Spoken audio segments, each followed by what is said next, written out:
messages. 1370 AM, 96.3 FM, The Source.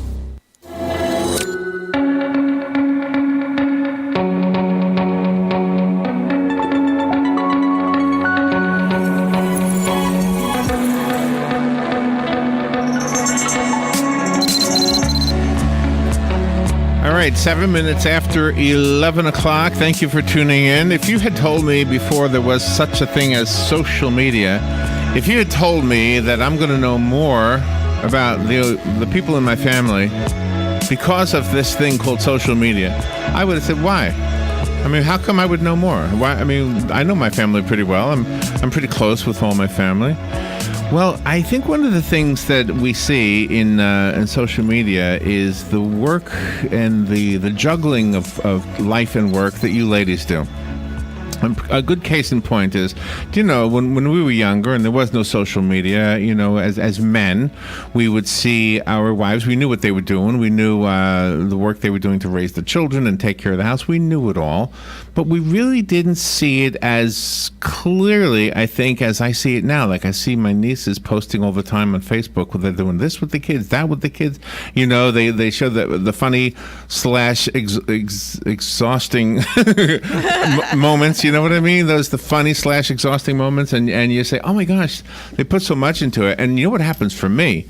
My brain goes back to when I was a kid. I was one of 5 kids, and my dad worked in New York City, so my mom was with us alone. And I know that doesn't exactly describe the mother of today, but she was running around, and you didn't realize this amazing accomplishment that she was handling. Mother's Day is coming up, so this is a perfect topic. We have on the phone Dr. Cheryl Ziegler. She has a book called Mommy Burnout, and she is a doctor of psychology, a licensed professional counselor, a member of the Colorado Association for Play Therapy, a member of the Psychological Association, and again, her book is called Mommy Burnout, How to, are you ready for this? This is the important word, reclaim your life and raise healthier children in the process. Dr. Cheryl Ziegler, good morning, doctor. Good morning. Thanks for having me. Oh, you're welcome. Thank you. Where are you right now? I am in Denver right now. And I don't want to assume anything. Are you a mom? I am a mom of 3 little kids. so does this help you understand your patients by being a mom yourself? In this regard, I mean. Absolutely, in this regard, because I had been working with kids for many years before I became a mom, and then when I had my first child, you know, that for me was like, okay, this is new and manageable. And then when I had the second child, for me, it really became very, very clear what they had been talking about, and I connected in a really different way. And I think maybe throughout history, you ladies have always kind of socialized with one another and sort of kind of knew what was going on. But I think us men really didn't see it all. And I don't know if social media is even showing us all, but at least we see it. You know what I mean? Well, at least we have an understanding of what you are actually doing as far as being a mom while we're doing whatever we need to be doing to be a dad. Absolutely. So much is changing. I mean, social media, like you opened with, is certainly one of the things that's changing. The changing role of the dad is also having men kind of open up their eyes more. And just even the response that I've had from men on this book, like they're sort of, when I go around and do talks about it, they are like, well, what about the dads? What do you think? We're not stressed? And so there's actually been a pretty big pushback from the men on, like, don't forget the dads. Oh, really? Yes, that's been surprising for me. See, now, I would differ with some. I mean, I know I was a pretty active dad when You're the very children active, were little, Dad. but you know what this does for me, though? Let me tell you what it does for me. It reminds me that not just on Mother's Day, but every once in a while, if you can do something special, you know, we had this segment that we did yesterday on buying mom time, like a spa visit or a mini vacation or something like that, is for Mother's Day, and that's I guess that's what the book shows me. It's like, oh my gosh, I'm neglecting some important people in my life that I should shower with a little bit of tender, loving care that might not be a gift that you can put into a box. Yeah, I love that idea. I mean, I love I love Mother's Day for the reason that it does make us all pause about whether it's, thinking about your spouse or thinking about your own mother, and really appreciating, all that they do. But we need to do more of that all throughout the year, and not just the showering them with spa gifts, not that kind of stuff. I think other things that really help women all the other days of the year feel good about what they're doing, what they're contributing to the world, how they are making a difference. Sometimes moms need those kinds of reassurances too. And there's also the question of intimacy, because once the children come, sometimes the mothers will put the husband on the back burner, and then all of a sudden, their marriage isn't as strong as before the children came. I mean, they both have to realize that they have to pay attention to one another. Absolutely. I mean, one of the things that I realized while I was doing the research for this book, because really what I wanted to understand is how have we gotten to this point where chronic stress, which really that's what burnout is, it's, chronic emotional and physical exhaustion. And I really wanted to look at that. And just, over time, things have changed for women. So being exposed to images that make everything look so wonderful and perfect, living in the suburbs and not having sometimes people nearby that you can connect with so easily. It has become actually a more isolated process, even though we're more digitally socially connected. We're more emotionally disconnected really than ever. And is that easily fixed? It kind of is, and I think that's what the exciting part is for me. Like, I promise women that even though, I love yoga and meditation, and it definitely helps, this is not a book that's going to go tell you to do that. What really I have done is research and then look back as well as with my clients and figure out what would actually make a real difference. And the exciting part is that probably one of the best things that we can do is stay socially connected with our girlfriends. It might be surprising for some people, but the truth is so many women don't have a best friend, or they don't have a close-knit group of friends that they can rely on anymore. They've lost touch with people, and that's one of the biggest things to go. Like you were talking about relationships, you let your marriage go, and you can let your intimacy go, you let your self-care go, and you let your friendships go. So all three of those relationships are so important. We live in a time when there's a message that we're all getting that seems to imply that men and women should be able to congregate together as what's it called? Not cohabitating, but like men and women together at different social functions. And I'm not saying there's anything wrong with that, but I also think there's a place for just you ladies or just us guys. Am I antiquated by thinking that way? No, you're spot on by thinking that. And what's been also really exciting is I have been researching this for a couple of years and seeing that loneliness and social disconnection is rampant throughout particularly women's experiences. However, the end of last year, men's loneliness and men's need for connection with other men has really come to light. And then last week, Cigna put out this research study that said, oh my gosh, 18 to 22-year-olds are lonelier than even geriatric populations. And so we have a real loneliness problem and a real problem, with just not staying connected because we're quote-unquote so busy. I think that's true. The 18 to 22-year-olds. I have a nephew that just started college this year, and he's 19, and he goes out with his guy friends, but it's still kind of lonely for them. They're being there at school. Yeah, and it's hard for people sometimes to understand, right? You think like 19 to 22-year-olds, they're as social as can be, but because we're losing touch with physically being together, having eye contact. I said yesterday in an interview, I could text you anything I want, right? I could tell you that I'm having the best day ever, but I could be falling apart. But if I saw you face to face and you saw me, you'd look at me in a heartbeat and say, "What's wrong? What's going on?" That's a good point. Yeah. Right? Yeah. So how do we remedy this? I mean, okay, again, I'm going to probably show my age. It seems to me the way to do this would be, here's one suggestion as a person never studied, but you have. I mean, if you joined a church or a synagogue or a social group, it seems like that would be a great place to start. I don't know. Am I right about that? Well, you are, and I actually break it up into two different categories, and you just touched on the second one. The first one is those intimate one-on-one friendships, for sure, very important for our health, even our physical health. I make a case for this being something that is healthy for us. The second part is exactly what you just said. Being a part of a larger community is incredibly important to our mental health and even our physical health. So, yes, belonging to a church organization, belonging to some sort of community volunteering, anything. If it doesn't exist, create it. People will come. People are dying to be connected with one another. And your book is wonderfully sought out and put together because you have different scenarios. It's not like a textbook. You actually have living, breathing, people in there with their own personal situations.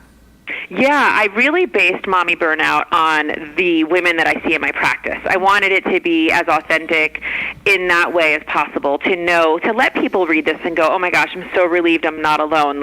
So I'm not just hypothesizing or theorizing. And then I threw in a little research to make sure that, this isn't just a one-off, that this has been thought out. And then I also even add in parts of my own life. And that certainly I'm not immune to burnout or stress or sometimes getting disconnected, but because I've done so much work on this, I now know the early signs, and I now kind of autocorrect a lot quicker than I used to. Autocorrect. Dr. Cheryl Ziegler is our guest. The book is called Mommy Burnout. I'm going to kind of put you on the spot a little bit. Can you talk to the lady who's listening right now who says, oh my gosh, I am Mommy Burnout? Give her some advice. What could she do that would help her out today?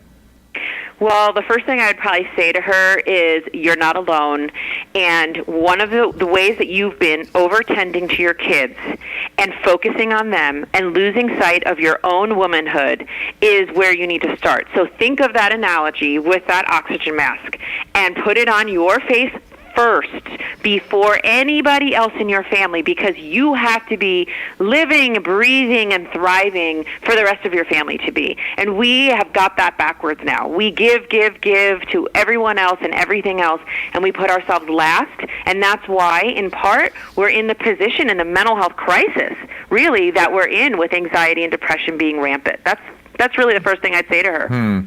So I know you said some of the men are pushing back. I don't want to push back. I want you to talk to the men now and say, what can you do to help your wife? We'll worry about the men that have a burnout later on. But I mean, what can the husband do? He recognizes, oh my gosh, my wife is Mommy Burnout. What can he do to help her? Well, I think what I would say is if this sounds like your wife, she's irritable, she's exhausted all the time, she doesn't really want sex, she's not really hanging out with her friends, maybe she's drinking a little too much wine at night to cope, I think what a man or let's say a husband or spouse can do is not accept that this is okay. And that's where we're at. We're at the point where, maybe a spouse goes, yeah, well, she says all her girlfriends are like this, so I guess this is just the way it is today. And I think it's powerful if a woman's spouse says, you know what, honey, this isn't okay. I'm worried about you. I'm worried about your health. Let's do some things together. What can I do to support you in a non-judgmental way? That goes so far. Incredibly far. What would you do? Ride a bicycle on the beach, Robin? That sounds fun, right? We have a beautiful beach here. We could ride the bicycle right on. Just make sure you rinse off the wheels after you're done. That salt water will ruin them. I think moms do find a lot of time, though. I know, both my children now, one is 38 and one is 40, a boy and a girl. But I was a full-time working mom. My husband traveled a lot for his job, so I was there. And I always found time to take time off from work so I could be with them for their different activities and things. And then you've got the moms who didn't have an outside job. They seemed to be home all the time, but yet they wouldn't show up at any of the events and things with their children. Yeah, it's really interesting. Sometimes, people say if you want to get something done, ask a busy mom, and a lot of times, the working moms, they, in a sense, feel like they have something to prove, that they can be a working mom, and they can still, make every event and still, bake things homemade. So they kind of go way above and beyond in order to make that all happen.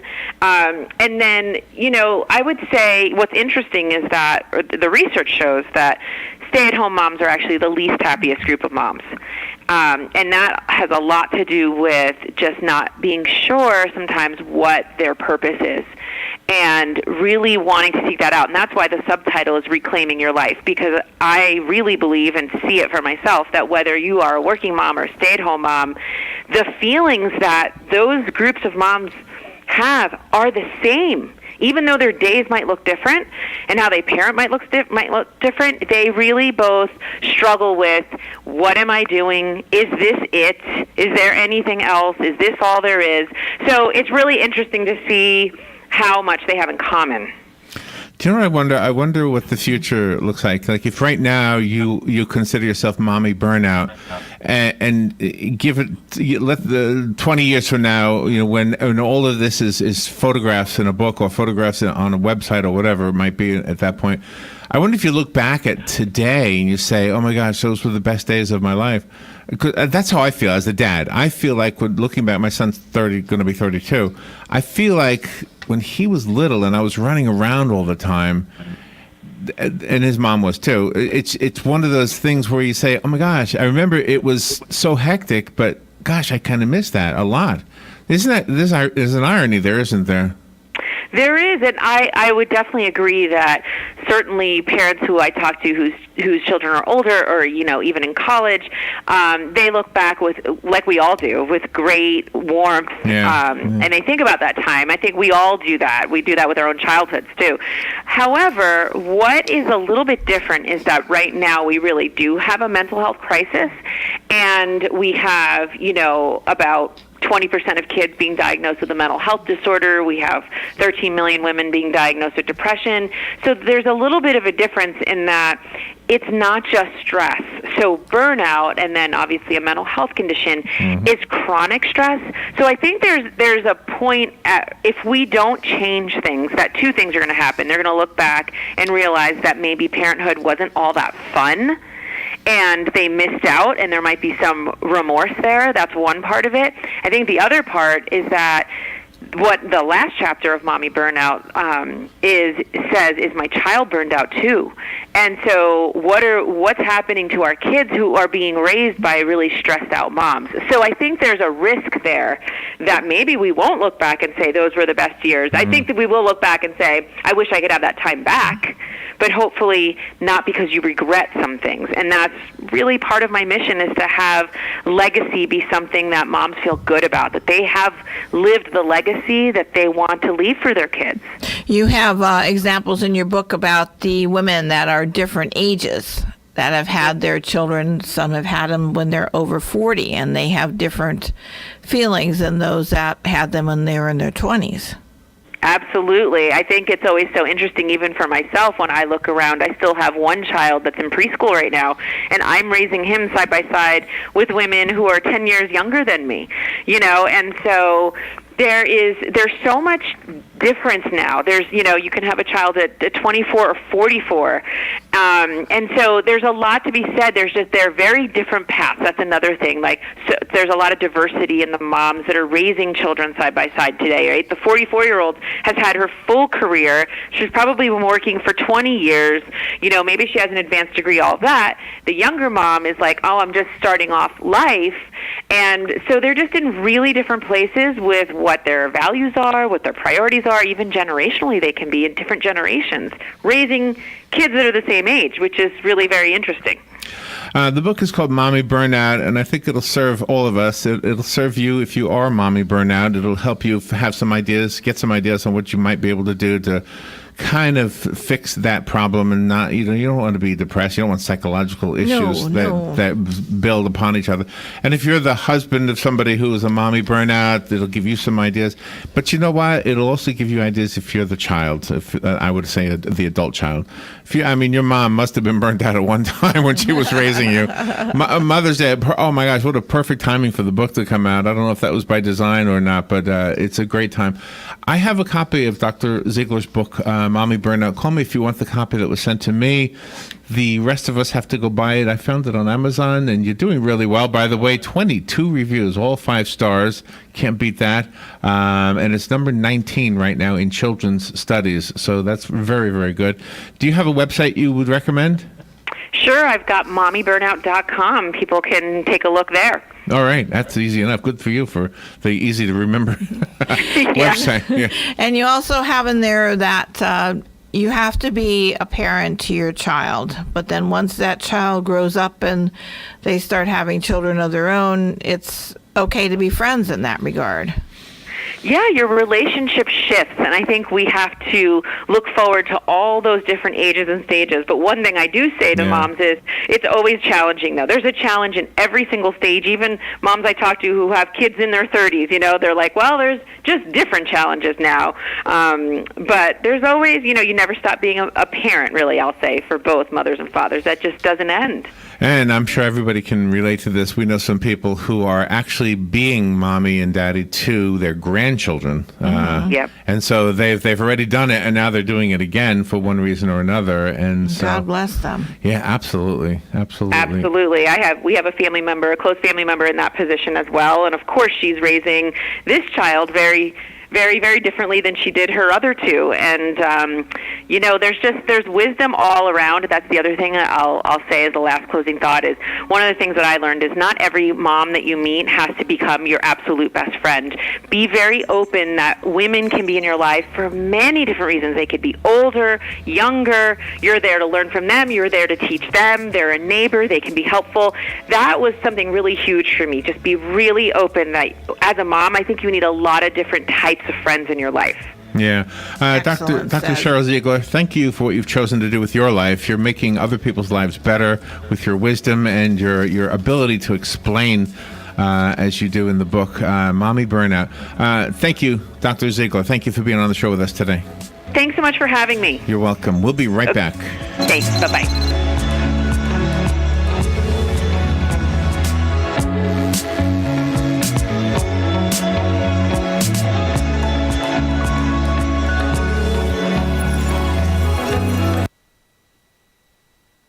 Medicare rules are confusing. They should be. There are over 130,000 pages of regulations. There's Part A through D, Medicare Advantage, and Medigap. According to the CMS, there are government programs available that can help you pay for your medical expenses. Choosing the right Medicare plan is a really big deal. The wrong choice can cost you a lot of money, and the right choice can put more money in your pocket. Call one of our licensed representatives today. At 65 Plus Medicare, our free service can show you a plan that will maximize your Medicare benefits, ensure you are taking advantage of all available government assistance programs, and save you money. Call now. 800-343-4379. 800-343-4379. 800-343-4379. That's 800-343-4379. Not all benefits listed may be available on all plans or in a single benefit package. Enrollment in the prescribed plan type may be limited to certain times of the year unless you qualify for a special enrollment period. No obligation to enroll. Broadcasting from the Paddock Mall Studios, this is WOCA, Ocala, Gainesville, The Villages, 1370 AM, 96.3 FM, The Source. Fox News Radio, I'm Chris Foster.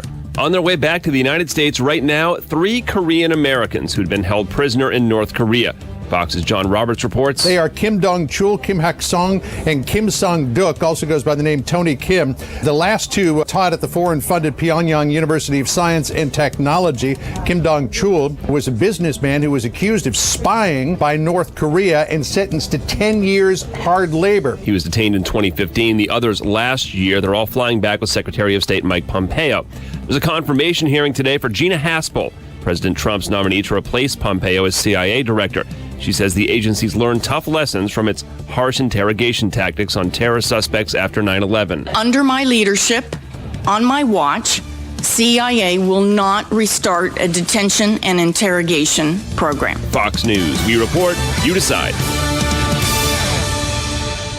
When you're hiring, you don't want to waste time sorting through dozens of irrelevant resumes. You want an efficient way to get to a short list of qualified candidates. That's why you need Indeed.com. Post a job in minutes. Set up screener questions based on your job requirements. Then zero in on qualified candidates using an intuitive online dashboard. Discover why 3 million businesses use Indeed for hiring. Post a job today at Indeed.com/hire. Search for greatness. Search Indeed. Save more with Liberty Mutual Insurance. Hey, what are you doing up here on the roof? I want to tell the world I just met the woman of my dreams. What about you? I want to tell the world that Liberty Mutual saved me $782. Liberty did what? They saved me $782. Oh, you go first then. $782 really puts finding love into perspective. Visit us online to get a quote, and you could save $782. Liberty Mutual Insurance. Based on a recent countrywide new customer survey, coverage is underwritten by Liberty Mutual Insurance Company, Equal Housing Insurer. Mondays are usually hard, coming back from a weekend and trying to get the week started off on the right foot. Well, that is about to change. R.C. Jones, prophetess and pastor representing Hazon Ministry, will be joining us at 9:20 a.m. each Monday. Hazon Ministry aims to build families through love, power, prayer, and the Word of God. Again, join R.C. Jones and start the week off on a positive note every Monday at 9:20 a.m. right here on The Source, WOCA. Sunday is Mother's Day. Let Honey Baked Ham make this the best one ever. Choose Mom's favorite yummy hams, beef pot roast, barbecue, baby back ribs, turkey, heat and serve sides, appetizers, rolls, and, of course, desserts. Everyone will enjoy this complete feast, and Mom won't have to lift a finger. So right now, call 352-861-0011. That's 861-0011. Or stop by 2709 Southwest 27th Avenue behind Best Buy. This is an urgent health notice for all residents suffering from back, neck, knee, and wrist pain. You may qualify for a pain-relieving brace at little or no cost to you, but the deadline is fast approaching. Simply call the Health Alert Hotline now. You heard right. You may qualify for a pain-relieving back, neck, knee, or wrist brace. These items may even be covered by Medicare or your private insurance. The Health Alert Hotline is your brace company. These specialized braces have been tested for pain relief. Call us toll-free right now to determine your eligibility and to learn how to use your private insurance or Medicare to minimize your out-of-pocket cost. Don't wait. If the deadline passes, you may lose your opportunity to get a pain-relieving back, neck, knee, or wrist brace at little or no cost to you. 800-368-6704. 800-368-6704. 800-368-6704. That's 800-368-6704. Here are today's headlines from The Source, WOCA. A new poll gives Republican Governor Rick Scott a slight lead over incumbent Democrat Bill Nelson in Florida's U.S. Senate race. Alan McBride reports. The survey from Florida Atlantic University says 44% of voters favor Scott, while 40% support Nelson, and 16% are undecided. The Sun-Sentinel reports that Scott and Nelson are tied at 45% among those who said they are very likely to vote in the November election.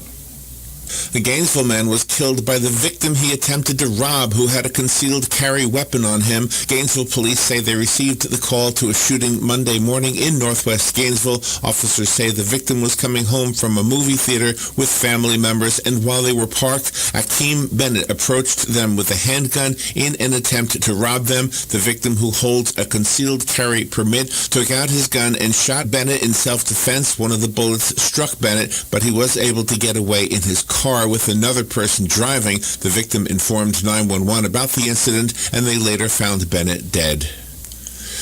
A bizarre assault on a woman in Temple Terrace. Police in the Tampa suburbs say a woman was attacked in an apartment complex by a man wearing a ski mask and sexually assaulted. Spokesman Greg Pauly says the woman saw 4 or 5 people stalking around the complex before the attack. The number of individuals that our detectives have thus far is they believe there was approximately 4 to 5 individuals in that initial group. We do not know how many people followed her as she moved in between those two buildings. Police are urging residents to use caution. The Florida Supreme Court is hearing a paternity lawsuit with a twist as 2 men fight over the right to be called dad. Trenica Simmons had a baby girl 5 years ago. She was married, but not to the biological father, and he's now suing to establish paternity. His attorney, Nancy Haas, told the High Court biology really does matter. Mr. Perkins had a relationship with this child. He is a loving and supportive parent. He contributed financially. I do not believe that by virtue of that marriage that should deprive Mr. Perkins of his rights to form a relationship with this child. Haas says there are so many blended families today that there's nothing unusual about a request to recognize 2 different fathers. But a lawyer for the little girl's mom says the state can only recognize 2 parents, not 3. Rick Flagg, Tallahassee. A professor at the University of Florida and 2 Florida graduate students have invented a credit card-sized device that can easily detect if an illegal credit card skimmer has compromised an ATM or a gas station pump. They call their invention the Skim Reaper. Patrick Traynor, a computer information science and engineering professor at the University of Florida and also a cybersecurity expert, was in New York City working with police to help the New York City Police Department test the Skim Reaper in its efforts to rid the streets of the pervasive devices. The Secret Service says skimmers steal more than $1 billion from U.S. consumers annually, money that often funds organized crime. Stephen Weissman, a cybersecurity expert and professor at Bentley University in Massachusetts, said the Skim Reaper could be a revolutionary watershed moment in the battle against skimmers. Authorities in Tallahassee have arrested the widow of a man who was reported missing in 2000 and whose remains were found 5 months ago. The Florida Department of Law Enforcement arrested Denise Williams yesterday after a grand jury indicted her for first-degree murder in the death of Mike Williams. State Attorney Jack Campbell said Denise Williams also faces a count of conspiracy to commit first-degree murder and a count of being an accessory after the fact. Williams was booked into Leon County Jail and is being held without bail.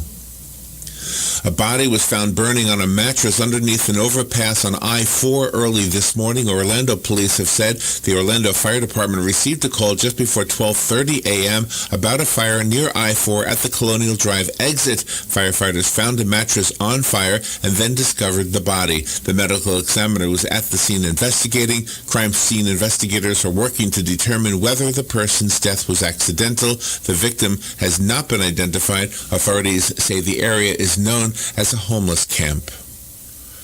In Orlando, an interim memorial honoring the 49 victims of the 2016 Pulse massacre is unveiled at the site. Pulse owner Barbara Poma says it's a testament to how people continue to respond to what happened almost 2 years ago. It is utterly heartwarming how everyone still wants to be a part of what happens here.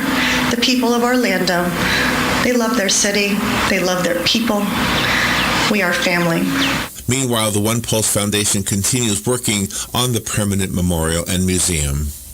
Fresh from a trip to Puerto Rico, Senator Bill Nelson told his colleagues things are not back to normal 8 months after Hurricane Maria. Nelson says major parts of the island still don't have electricity and generator fuel is too expensive. My report then to the Senate is we've got to do more. The Army Corps of Engineers has to keep pressing on with rebuilding the electrical grid. Senator Nelson says many of the million Puerto Ricans who fled to Florida after the storm will make their new lives in the Sunshine State, even though they would like to return home.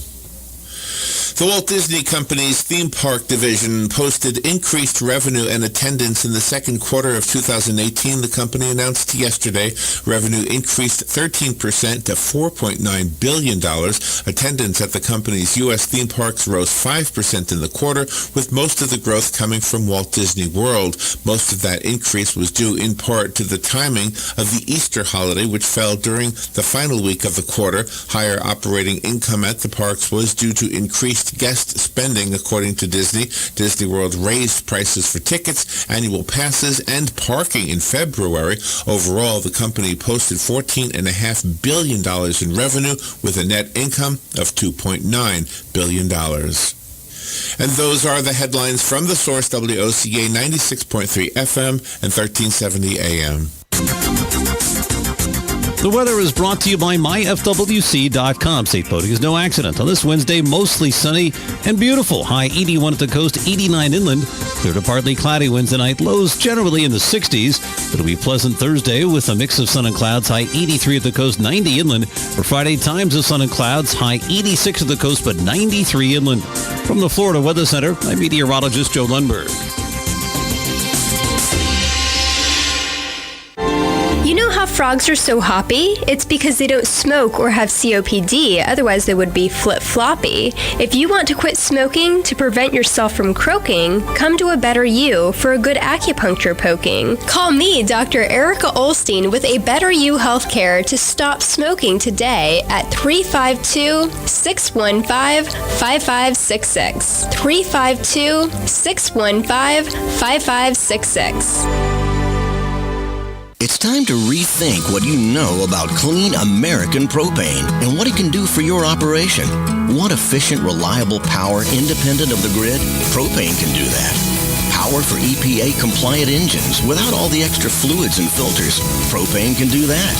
Eliminate fuel theft, lower hourly fuel costs, reduce downtime.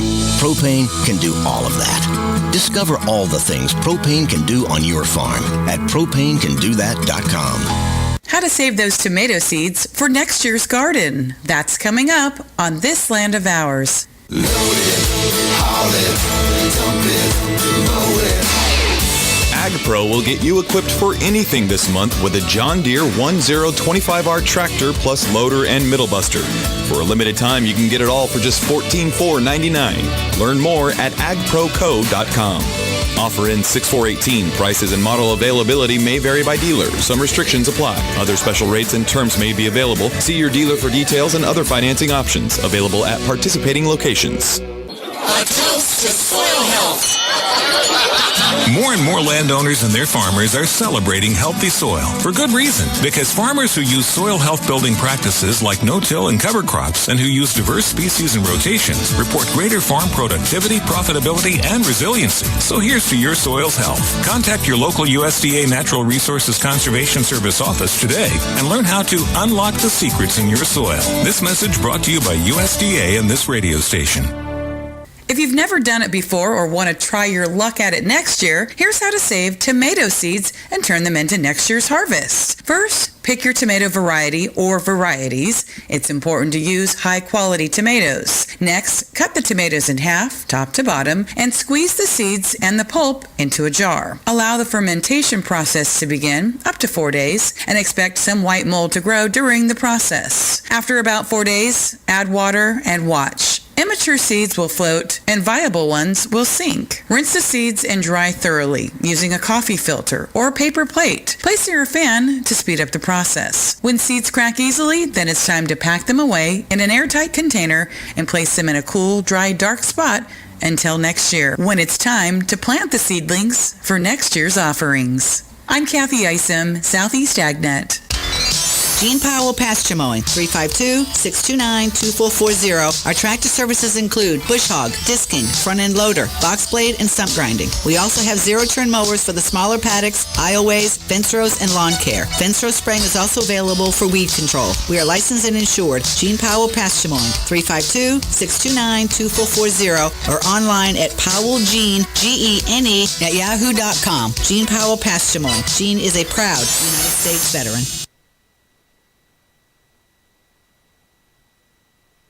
I think that was our cue right there. All right, 15 minutes before 12 o'clock. Thank you for tuning in. Nice looking Wednesday, huh? It's gorgeous out there. Let me see what the weatherman is telling us now regarding Mother's Day weekend. Let's see. I know everybody's hoping it's going to be a nice weekend, right? You're going to spend time with your mom and your daughter, sounds like. So it's going to be a good time for you. 81 degrees right now. 87 is what we were expecting this day to climb to. 60 tonight, and then tomorrow reaching 90. 63 the overnight low. Friday, partly cloudy all 3 days, by the way. 94 the high Friday.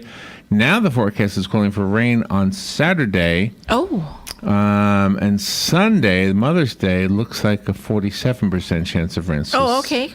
Saturday and Sunday both look like rain, but you never know. They change their mind every day, right? Yes, they do. That's why they're paid the big bucks. That's it. And that's why I am an amateur weatherman. I don't want to get paid those big bucks. It's just annoying. You get that money, you don't know what to do with it. Exactly. Don't know where to do it. Just annoying. Yes. So I found a fun topic this morning. Oh, okay. You know the social website called Reddit, Reddit? Yes.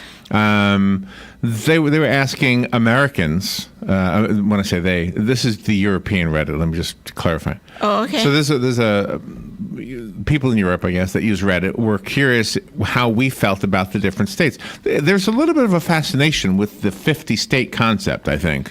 I think so, too. There's a little bit of a fascination. I mean, we take it for granted. It's part of our daily life, but we take it for granted.